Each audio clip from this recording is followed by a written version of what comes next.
Well, my name is Mahasin, Abdul-Salaam, and I'm a member of Genesis, California. And as a part of affiliating with this interfaith collaborative, my community organization is called Comfort Homesake, and we specialize in home-based care for the elderly and those who are chronically ill, and also hospice training for the community, okay, for those who are terminally ill. But you asked me about, the personal story and its relevance to what we're doing here today at 10. And I almost realized by accident that I was an issue in the transportation story and the concerns. While I considered riding the bus sort of a fulfillment of a commitment to cleaner air, to a more sustainable process of moving about, and just environmental equity, right? A chance to get some early morning exercise and to do my part, I realized only through my work with Genesis and the Transportation Equity Network that I also was a victim in that situation. And the victimization was that we have services that are in flux of being reduced in Oakland. It seems uncanny that the people targeted for the reduction of services happen to be the ones you can obviously see needed the most. In this case, with my 15-year-old granddaughter, she uses public transportation to get back and forth to school because we don't have any mandated yellow bus services for the Oakland Unified School District. We have an open enrollment policy that allows students to come from Alameda County and the surrounding counties to seek education. Okay, so that means travel. My own daughter, I would consider us very kind of in-city and local. It takes her an hour and a half to get to school, and she has to take 3 different buses. Okay, so a bus pass is a must. And we've dealt this year, I think, with 3 losses, so 3 have had to be replaced. But the critical thing is she has to leave home at 6:15 because there's no designated even city bus service for her high school for students who are in advanced placement classes, which start an hour before school actually starts. So to get there by 7:30, she has to go through this ordeal. And it's a situation where it can put her at a disadvantage in terms of meeting her aspirations and her classes, to have this on her curriculum and everything, and to do well.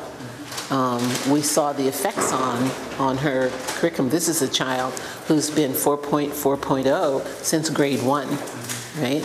And received an award in middle school for being the top student academically in her school. But we've seen the effects of the transportation over a great distance, sometimes that affecting her health and safety, and also, traveling in the dark and by herself.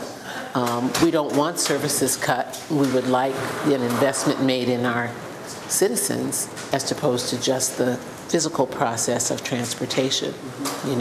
We want the funds used in transportation, a budget to help the citizens meet their needs, travel back and forth to work, travel to school and back, after school activities, open up those without it having to be an economic burden on the family.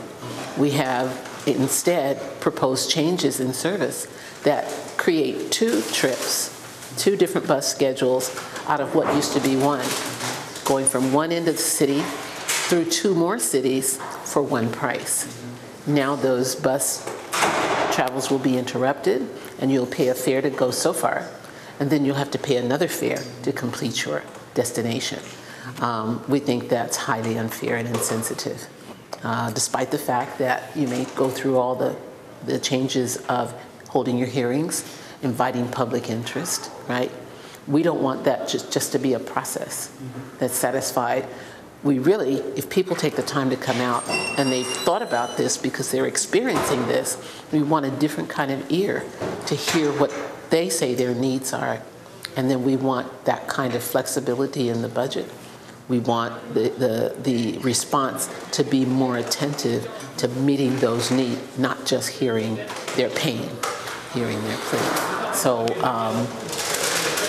that's how it directly affects me. And the bus that's closest to my house, which goes from the southern county all the way to the northern county, is also going to be divided into two separate, So this has an impact on the people, and we think since it's their tax dollars that are supporting transportation, people think once the money goes to the government, it belongs to the government.